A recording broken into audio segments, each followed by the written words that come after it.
नमस्कार, लोकसंदेश न्यूज चॅनलमध्ये आपलं स्वागत आहे। पाहूयात आजची विशेष बातमी। स्वारगेट बस स्थानकात तरुणीवर झालेल्या अत्याचाराच्या घटनेमुळे संपूर्ण महाराष्ट्र हादरलेला आहे आणि मोठ्या शहरामध्ये शिक्षण नोकरीसाठी गेलेल्या गावाकडील आपल्या मुलीच्या सुरक्षिततेसाठीच राज्यभरातील बाप चिंताग्रस्त झालेला आहे आणि त्यामुळे अशा संभाव्य अत्याचाराच्या ठिकाणांच्या महिला सुरक्षिततेच्या उपाययोजनांची तपासणी करण्यासाठी शिवसेना शिंदे गटाचे धुळे जिल्हा प्रमुख मनोज मोरे यांनी आपल्या पदाधिकाऱ्यांसह धुळे शहर बसस्थानक या ठिकाणची महिला सुरक्षितता या उपाययोजनांची प्रत्यक्ष पाहणी करून माहिती घेतली।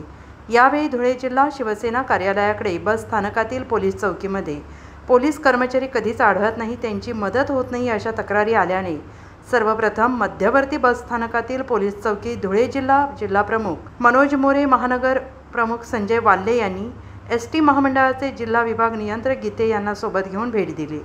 सदर पोलीस चौकीत तक्रारी आल्याप्रमाणे कुठलेही पोलीस कर्मचारी आढळले नाहीत। यामुळे संतप्त पदाधिकाऱ्यांनी या ठिकाणी आक्रमक आंदोलन करून घोषणा देत परिसर दणाणून सोडला। पुण्यामध्ये जी काही दुर्दैवी घटना घडली, एका तरुणीवर एका नराधमाने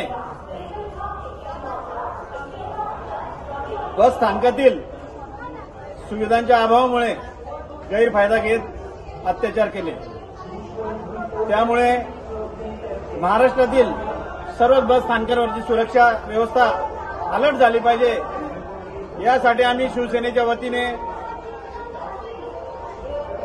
आज धुळे बस स्थानकामध्ये विभाग नियंत्रक डीसी साहेब गीते साहेब यांना सोबत घेत बस स्थानकाची पाहणी केली। या पाहणीमध्ये आम्ही आज ज्या ठिकाणी बसलो आहोत ही पोलीस चौकी आहे। या पोलीस चौकीवर 24 तास पोलीस असायला पाहिजेत, याची नोंद ज्या पोलीस स्टेशनच्या अंतर्गत येत असेल त्यांच्याकडे देखील नोंद असेल। इथे पोलीस नाहीये, परंतु ऑन ड्युटी पोलीस इथे कागदावर रेकॉर्डवर असेल। त्याच्यामुळे जर समजा उद्या इथे काही घटना घडली तर त्या घटनेच्या वेळेस काहीतरी धावपळ करायची, आम्ही काहीतरी काम करतोय असं प्रशासनाच्या वतीने पोलिसांच्या वतीने दाखवण्यात येईल। परंतु ती घटना घडू नये म्हणून ज्यांच्यावर ही जबाबदारी दिलेली आहे, ज्या पोलिसांना हे काम दिलेले आहे, त्या पोलिसांनी प्रामाणिकपणे इथं ड्युटी केली पाहिजे। पोलिसांनी इथे 24 तास थांबलं पाहिजे। ज्यांची ड्युटी आहे त्यांनी पूर्ण वेळ ड्युटी केली पाहिजे।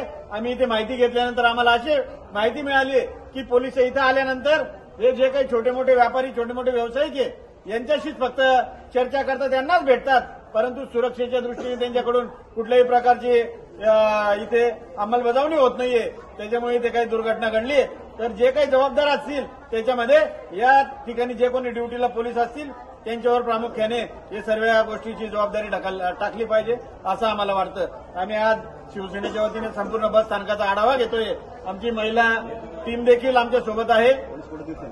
तर या पाणीमध्ये बस स्थानकामध्ये कुठेही पोलीस हजर नाहीये।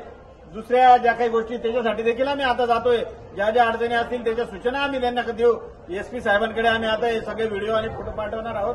जे पोलीस आम्हाला माहिती मिळाली की पोलीस इथं थांबतच नाही, त्याच्यामुळे आता एसपी साहेबांना सांगून यांच्यावर कारवाई झाली पाहिजे। आणि ड्युटी का करत नाही, पगार शासन देतो यांना, तरी पण येत्या प्रामाणिकपणे त्या पगाराला प्रामाणिक का राहत नाही आणि ड्युटी करून लोकांचं संरक्षण का करत नाही, प्रवाशांचं संरक्षण का करत नाही, याचा जाब आम्ही पोलीस प्रशासनाला विचारणार आहोत आणि यांच्यावर कारवाई झाली पाहिजे।